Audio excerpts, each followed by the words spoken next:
Nasa linya natin, head ng MMDA Special Operations Group Task Force, si Ginoong Gabriel Go. Ginoong Go, magandang umaga, si Joel Siweng. Live po Super Radio DCWB GTV. Good morning po. Magandang umaga po, Sir Joel, Ma'am Weng, no? And of course, sa lahat po nakasubaybay sa programa natin ngayong umaga ito po. Sir Gab, ano bang sirkumstansya? Paano ba nahuli po yung convoy po ni dating Governor Chavit Singson?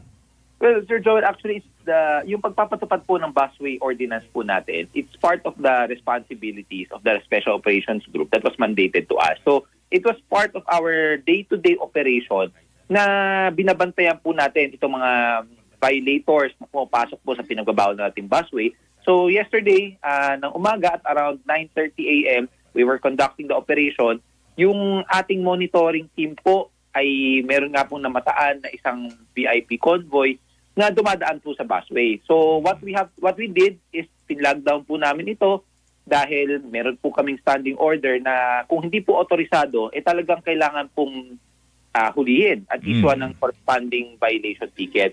So nung na-flag down po, doon po namin nalaman na ang sakay nga po ay itong ating medyo kilalang personalidad po. So what we did was just to execute kung ano po yung talagang tama at ginagawa po natin. So we issued a violation ticket corresponding to the violation po. Nung binuksan po yung pinto, doon nyo siya nakilala na si dating Governor Chavit pala yan.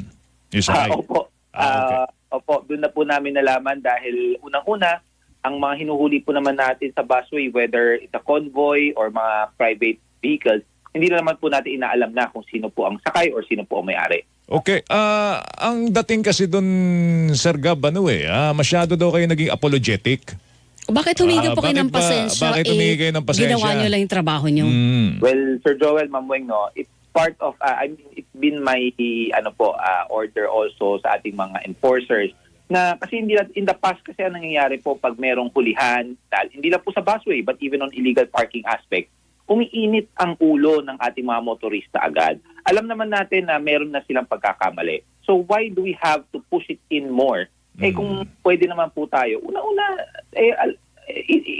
they will either accept the violation or not. It's up to them. Pero at least, we are more on the side of being courteous.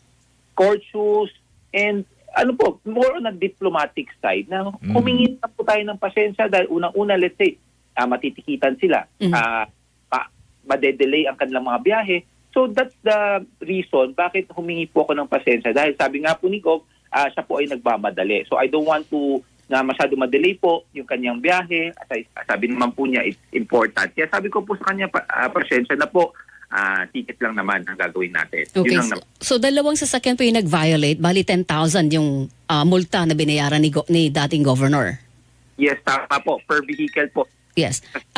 Sir Gab, ganito, yung sasakyan po niya, yung Magara, yung parang armored vehicle. Ayan, APC. Ito po ay mayroong bang conduction sticker, may plaka o parehong wala? Yung sasakyan po niya, meron naman pong naka-indicate na parang file number po sa sasakyan. However, yun nga po yung pagtitiket po ng MMDA, wala po kasi kaming panikit when it comes to yung mga PD96. Yung pag walang plaka. Opo. So, alright. hindi po namin kumbaga may issuehan or we cannot apprehend based. So, ang sa amin lang po, initial violation po namin is the busway ordinance. Alright. So, yung kung walang plaka, walang conduction sticker, that's a separate kaninong responsibility yun kung hindi sa traffic enforcer ng MMDA? Well, yung mga as regard to the registration, yung mga paggamit po ng bawal na, let's say, yung mga blinkers, yan po it falls under either the LTO or sa na po yan. Sa Okay. Pero yung isa po sasakyan na SUV din, kompleto yun, may plaka po yun. Yes, meron po. Alright. Kasi ang sabi nung iba, kung walang plaka, walang conduction sticker, dapat ini-impod na sasakyan. Hindi ba dapat gano'n ang protocol dyan, Sir Gab? Well, that's the normal protocol lalo na po sa mga illegal parking aspect. As I said, yung nangyari pong violation kahapon, the initial violation was a moving violation which is the busway ordinance po. So, yun po ang naging, kumbaga, focal point ng ating panghuhuli. Alright. O sige. Sir, Di ba kayo natakot kung nakita nyo si Governor Chavit? Nung siya pala yung nakasakay? Na-intimidate ka ba, sir? Na-intimidate ka ba?